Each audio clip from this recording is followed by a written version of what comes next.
world, all together. It was actually very interesting what the government said. What did the government want? Farmers to cut emissions, predominantly nitrogen oxide and ammonia, by 50% nationwide by 2030. And they actually gave the farmers a warning. They said the farmers will have to adapt or face the prospect of shutting their businesses altogether. And this was the message the government actually released to the farmers, that they would have to adapt altogether or cut their businesses or stop farming or look for something else. And they were banned from farming, going back to farming. Now, who actually is behind this in the Netherlands? Let's watch this clip. In the agri-food sector should be stimulated and able to create scalable solutions. And here I'd like to highlight a World Economic Forum initiative in this regard, the World Economic Forum Food Innovation Hubs. And these hubs in Africa, in Asia, in South America and in Europe will allow businesses to connect regional stakeholders to skill innovations, because this is key. Skill innovations that can address food systems challenges. And here I'm particularly proud to announce that the Netherlands will host the global coordinating secretariat of the World Economic Forum Food Innovation Hubs, which will connect all other food innovation hubs. And I believe this is important because it will be facilitating to create the partnerships we need. Now you heard that. Who is responsible? The World Economic Forum. Is quite obvious. And he said this is a plan to roll out the food innovation hubs in Africa, Asia, and the whole of Europe. I mean, we saw examples of what happened with Sri Lanka, but now we're looking at Netherlands. Yes, and whilst looking at Netherlands, what you get to actually see with the extensive research, and when you're looking into what the farmers went through, the farmers were looking to be displaced, they were about to lose their lands, and then they put on the tax for nitrogen and ammonia, which was where there was a strong article that made many rather chuckle, that spoke about taxing cowbirds, putting a tax on cowbird. And then you look at what they actually wanted to do with the lands that they would take from the farmers. They wanted to create smart cities. Why all this governance on one, strict monitoring of what the farmers are doing, displacing them? And whilst you know that Netherlands is actually a food producing nation that supplies to mostly Europe and the United Kingdom, but you want to take them out of business, what is the agenda? Are you trying to worsen the food crisis that you already are calling for? We know that the Netherlands is actually the largest exporter of food, second only to the United States. Right, that's right. I mean, you're talking, it's very interesting. First, we're talking about Sri Lanka, who's an economy to ruin. We'll come back to that in the programme. Netherlands is the next biggest food exporter in the world, only second to the United States. Can you imagine a tiny country this big and the United States this big, but Netherlands is way up there. And it's very interesting that the Netherlands was chosen or picked on by the WEF because we have already a food crisis, aren't we? And now they've affected Sri Lanka's rice production. Now they're looking at the Netherlands, and in terms of the Netherlands, it's a massive food exporter in the world, the second largest to the US. Why? They have an agenda. What happens if it all goes wrong? What happens if Netherlands food production falters? And you've already seen, you've heard from Sister Kim Grace here, which is saying that they had to reduce their nitrate use. They had to reduce their ammonia output. They've had to reduce all the fertilizers they put by a huge amount, 50%, 100% result. That is not possible for any business to transform by 2030. We're 2023, so we've got 7 years left. No business in the world will be asked to do this. The banks would not be asked to change their financial systems within 7 years. Why are the farmers being forced, not just forced in the sense that they're saying if you don't do it, you'll lose your farm? That's more than forced, isn't it? That's I don't know what word that would be. And if you lose your farm, you can never be a farmer ever again. What banker would accept this as a policy decision from the government? Yeah, it's If pretty you much fail at history. banking, you could never be a banker again. Well, that's not. It's pretty much history repeating itself, because you saw that happen in the United States with farmers being forced to give up their land for one of the agendas they had at that time. They were saying that they wanted to create They wanted more farmers. They wanted to create more cities. So they were taking farming lands away from people who were into farming. So once they took those lands away, when they were not able to take the lands away, they made sure that the interest rates of whatever products those farmers were producing would go up. So if the farmers were not able to pay, once they defaulted on payments, they would take the lands. And if you see the strict policies that were created for Netherlands, they're trying to make sure that they make it more difficult for farmers to actually be able to run their businesses, so that they end up obtaining those lands because they say they have better use for them. The difference between the United States and now what happened in the United States is that now they plan to use these lands for smart cities. It's quite an agenda. But let's look at the target, that the Netherlands government gave to the farmers. What they wanted was for emissions to be reduced by 67%. It was actually by 50% in 7 years. And the farmers actually say they have reduced emissions by 67% in 30 years through innovative means. So it's not as if emissions were not being reduced at all. Right. They were actually working on reducing emissions. In fact, in Netherlands, there is a university there. They have one of the best when it comes to innovative ways of farming and reducing emissions. So they've actually reduced emissions by 67% in 30 years, but the government came up with a notorious plan, which they said is going to be very difficult. How could they reduce emissions all over again by 90% in some areas? So it's starting from 50%, goes up to 90% in some areas by 2030. So the plan is everything must be green by 2030. And the farmers are saying that's impossible. There's a man behind this. There's an individual behind this. There's a billionaire, Klaus Schwab, has another billionaire friend called Bill Gates. Now, Bill Gates, you know this guy. He was the head of Microsoft. But now, believe it or not, he's the biggest farmer in the US.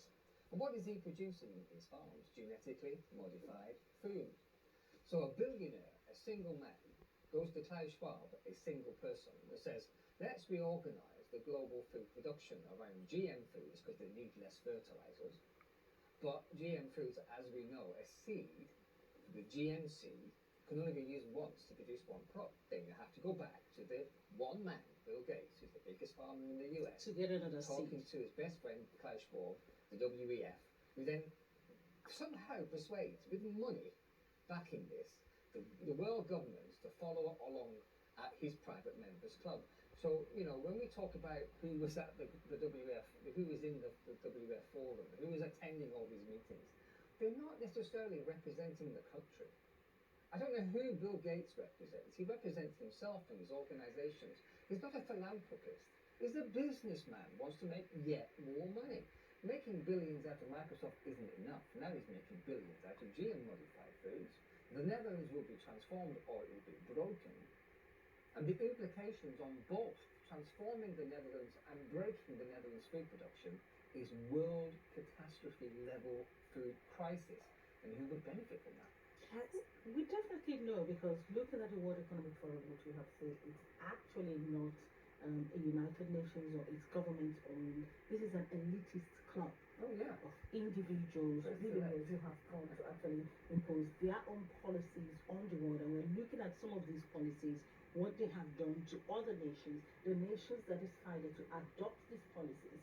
Now, earlier, this was last year, I actually interviewed a farmer from Netherlands called Eric Luton, and this was during the protest, while the protest was going on. And he was actually telling us the reason why the farmers were protesting, because they've actually received messages from the government of Netherlands telling them that if they would abide by this rule, they would close their farms and they would be banned from ever farming again.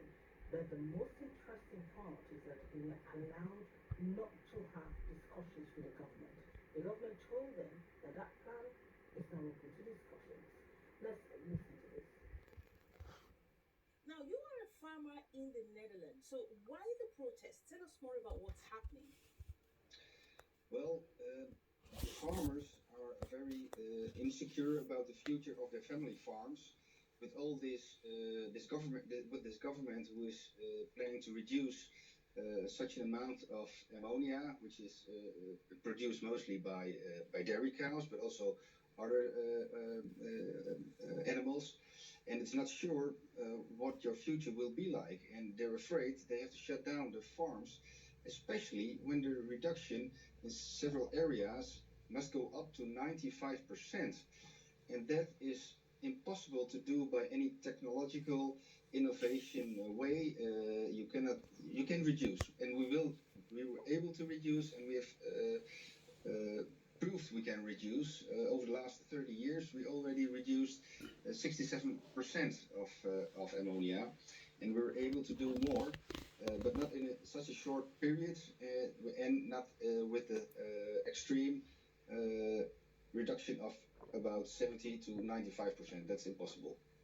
This is quite interesting. So, what the government is saying that you have to reduce the use of ammonia by 70 to 95%. And you are saying over the last 30 years, you've actually reduced the use of ammonia by 67%.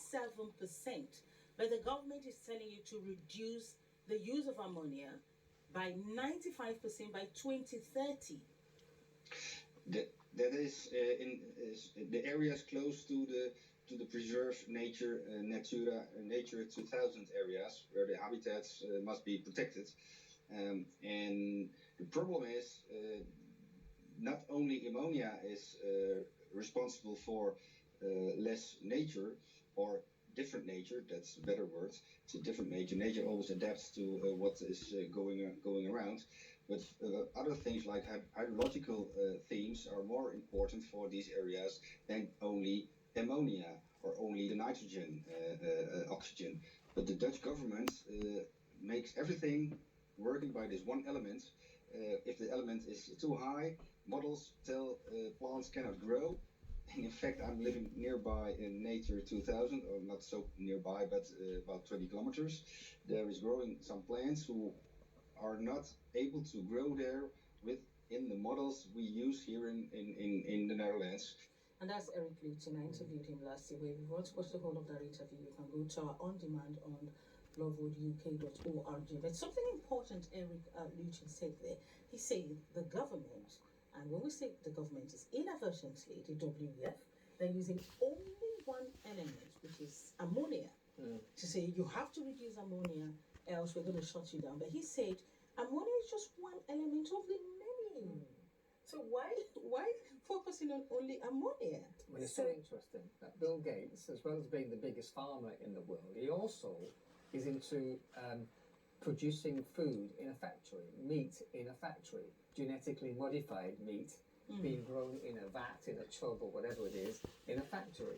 And he wants to replace all cows, all chickens and all the rest of it with this genetically modified stuff because it don't produce ammonia. It won't, you know what I mean? It won't do that.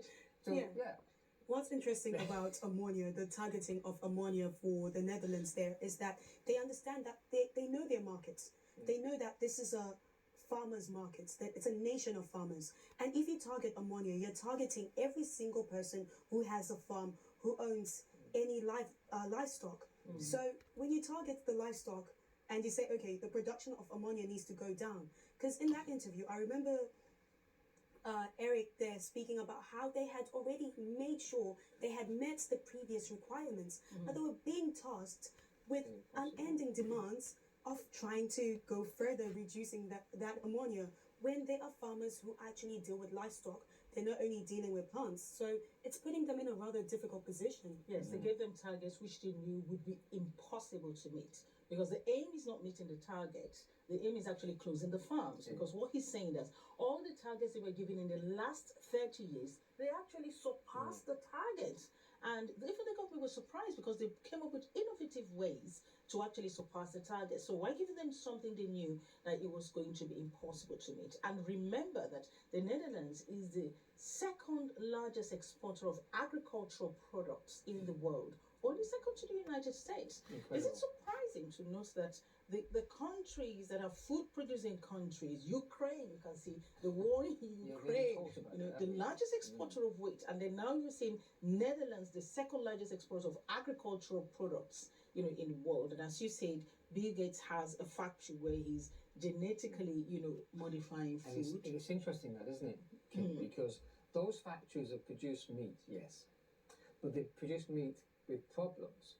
They don't want to talk about the problems yet. This is not a it's not a manufacturing process that they've worked out completely. It produces meat, but it has issues, doesn't it? Well, Yes. we all know that Allergy genetically, producing issues. yeah, we all know that the genetically modified foods, are definitely not as good as the ones that are naturally produced. The one So that God made. there is an aim. There is an aim.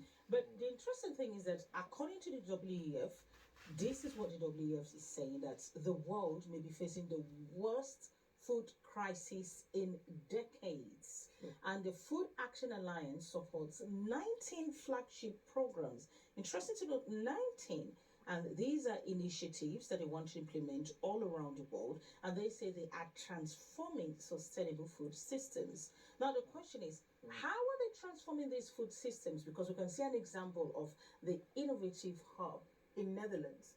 And we can see what's happening. All the farmers are complaining. Yes, all the farmers are complaining because when you look at what they're actually doing is that they create these flagship hubs, which is what James mentioned already earlier on about how Bill Gates and many others are involved in genetically modified foods. So instead of you having your organic foods, that takes time to grow. They're like, no, the population is increasing according to them. The population is increasing at large rates. Let's find ways to be innovative, to be able to feed this growing population. It's not that there has been drought or anything like that happening in the past few years in many nations. No, rain has been pouring down, crops are coming up, but they put strict measures on the policies of how food would be grown. So they say, okay, for the EU, there were policies on if the carrot is burnt this way, you can't have it. So it's all these little actions to make sure that food production, there's food waste taking place. And they say that, okay, there are 35 partners that are engaged in providing healthy, nutritious, and safe foods in ways of safeguarding the planet. Wow. And all this in order to create more what they call sustainable foods towards the direction of insect eating. Towards the direction of insect eating. Remember that this next week actually is the 53rd annual meeting of the WEF, and they have 3 things they want to focus on. They said they're going to be talking about the economy, energy, and food crisis. So now they are creating genetically modified insects, edible insects, to be eaten because they were expecting a global food shortage. And of course, you could see that this global food shortage is being caused by the policies being imposed, like the ones in Netherlands. We'll come and talk about the ones in Sri Lanka, and the war in Ukraine.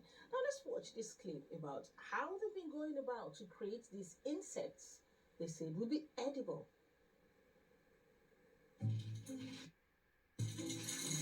These right here are whole roasted, Texas barbecue flavored cricket snacks. They started out like this and went on a wild ride. Born on a robotic cricket farm in Texas, raised in a big tub, frozen into cricket bricks, then roasted and flavored. And for the record, they're alright. Eating insects is commonplace in lots of the world. It's just never caught on in the US. But some entrepreneurs think we're ready. In fact, the past 5 years have been a roller coaster of insect farming booms and busts. And hanging in the balance is either a quirky snack or a food revolution. I can't look at this.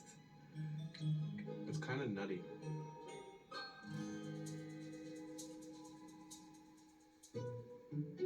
Around the world, 2 billion people eat insects as part of their regular diet. In Europe and the US, not so much. I can't do it. I won't. People have tried. Back in 1885, entomologist Vincent Holt wrote a manifesto called Why Not Eat Insects? He wrote, "Philosophy bids us neglect no wholesome source of food," and then gave us some pretty sweet dinner menus.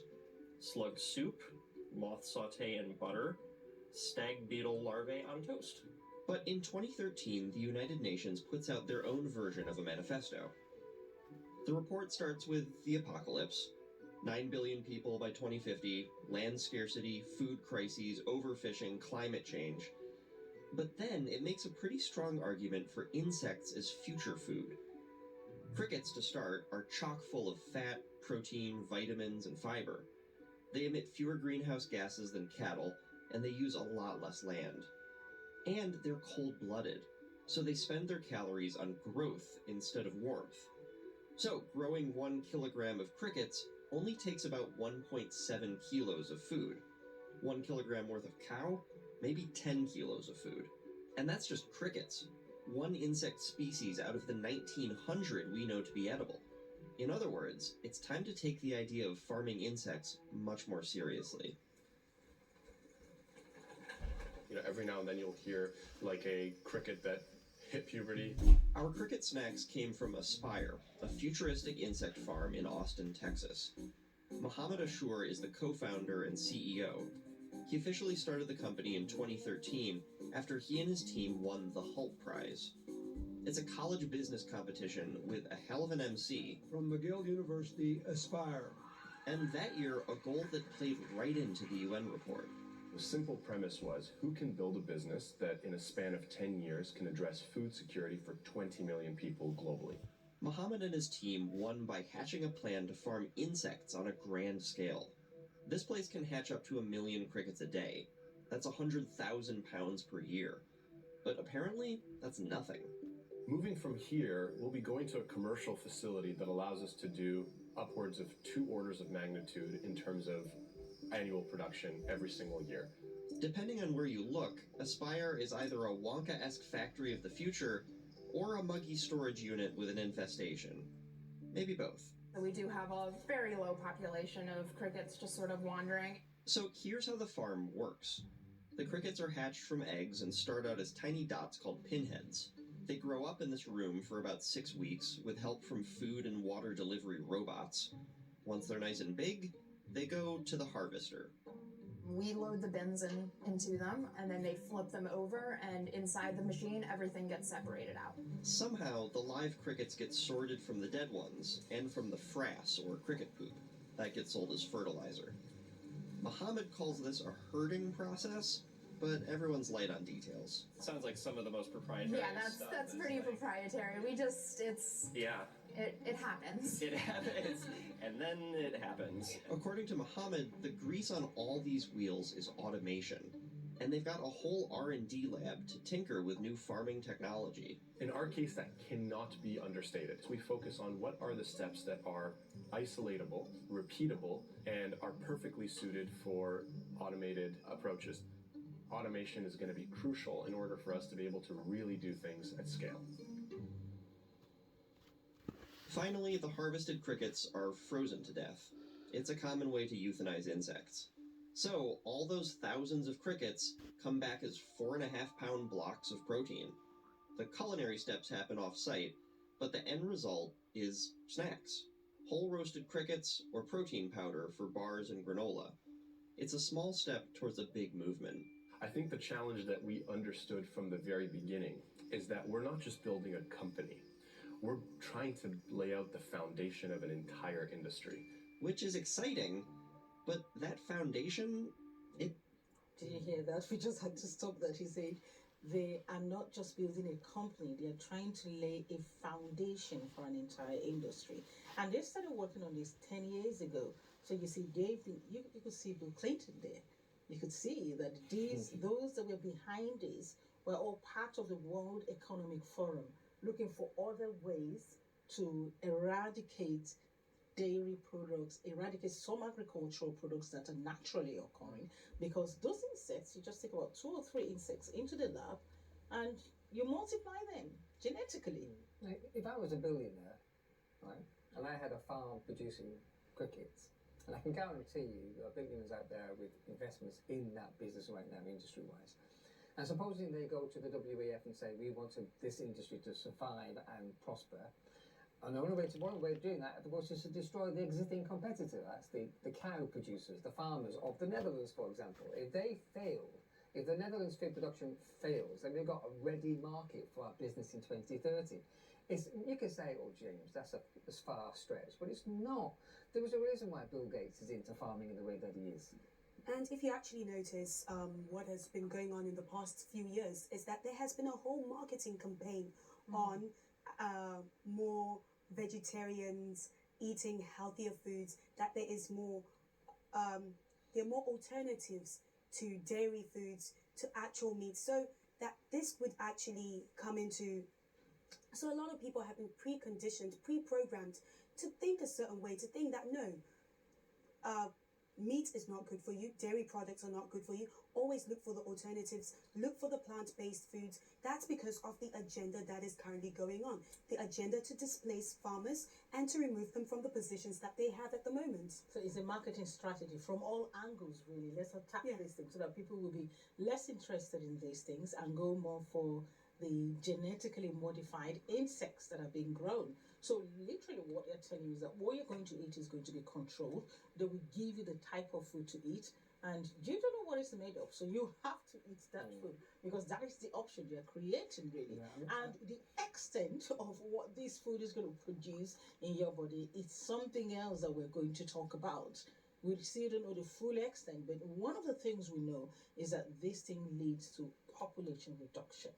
It does. And if you look at how the market is being set up, it's being set up in such a way that it does not, the word you used right there was control, which was the right and appropriate word. Because if you're able to control if you're the one in control of how much food output is going out there, you'll be able to control people's behaviors and what they eat. So when you're able to control their behaviors and you're also controlling their digital currencies, you'll be able to say, okay, for people who are in this area who are maybe churchgoers, we've seen that you are regularly getting out when there is a lockdown at this point. You're not allowed to do so. Why are you participating in activities like this or like that? So you'll be able to say, okay, because of this, you have not behaved like a normal citizen who's in support of what's the agenda of keeping everyone else safe. Let's control what you eat. You only get half a bag of crickets instead of half a bag of crickets. It's quite interesting, but let's take a look at the example of Sri Lanka. Now, that is something that when you think of what happened to Sri Lanka, it's very touching, because you could actually see that Sri Lanka was one of the largest exporters of rice in the world, and their economy was doing very well. They suddenly announced that they were transforming everything, and the WEF lauded them as a great example of their green energy. What happened? The green agenda. Yeah, exactly. The Prime Minister, lo and behold, suddenly announced in the midst of a pandemic, where there was no tourist industry in Sri Lanka, which is the second largest generation of income for the country, that they're going to transform their first largest percentage generation income for the country, the food production, the rice production. They were world renowned for making good quality, non-GM rice. Good quality, natural rice that any farmer could do anywhere in his farm. They could grow a bit of rice and they produce highest quality in the world. Within 3 months of the Prime Minister announcing this green agenda from the World Economic Forum, being lauded, as you say, all over the internet, all over the World Economic Forum's internet, what a great example he is for the world. Within 3 months, the company is in ruins. They cannot even buy a bag of rice in Sri Lanka right now.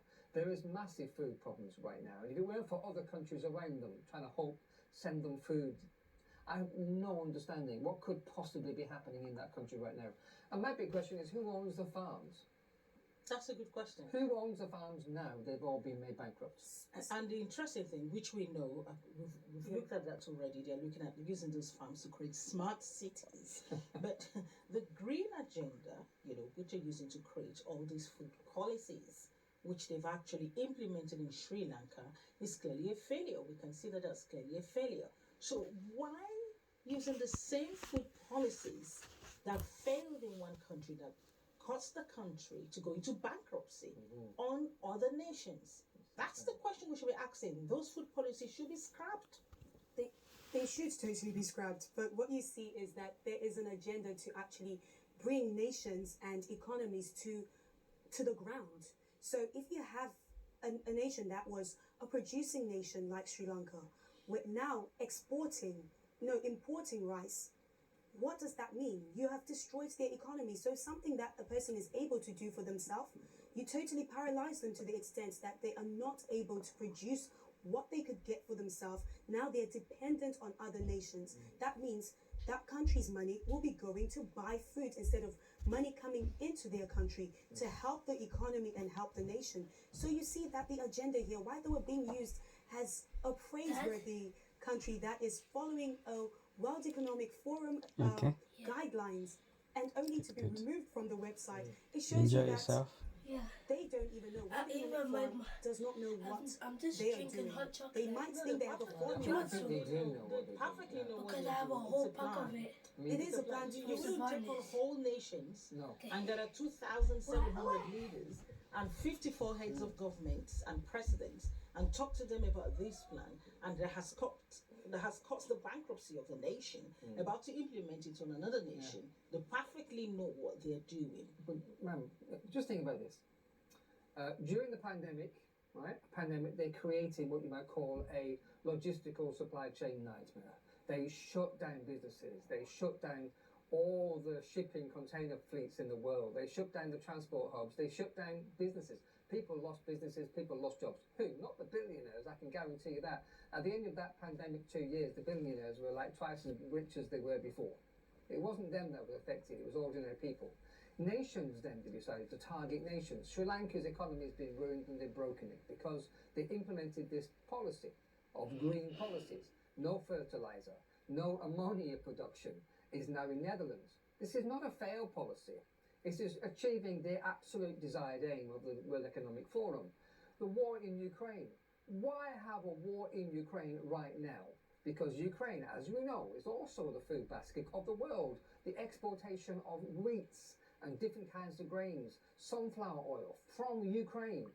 If I was I'm not into conspiracy theories. This is not a theory. This is a fact that they are destroying the very economy and the way we produce food. They're going to be destroyed in order for the businessmen, the billionaires who go to Davos, who go to the World Economic Forum and say, this is how we want to have business in the future.